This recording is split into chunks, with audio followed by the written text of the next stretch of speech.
હિસાબ મારી પાસે એક ડીશ છે અને આ ડીશની મદદથી મેં વિજ્ઞાનની એક ગેમ બનાવી લીધી છે અને એના માટે મેં આ ડીશ સાથે આ રીતે દોરો બાંધી દીધો છે અને હવે દોરાને હું આમ પકડું છું તો ડીશ જે છે એ આમ થઈ જાય છે.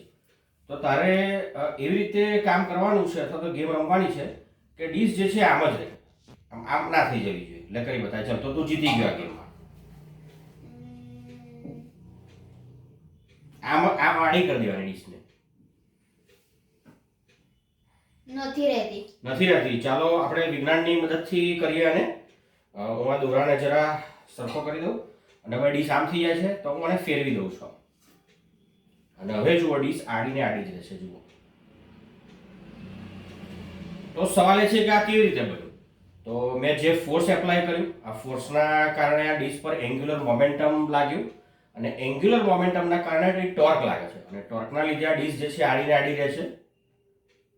જુઓ સરસ મજાની ડીશ આડી જ રહેશે. જ્યાં સુધી ડીશ ફર્યા કરશે ત્યાં સુધી ડીશ આડી જ રહેવાની છે.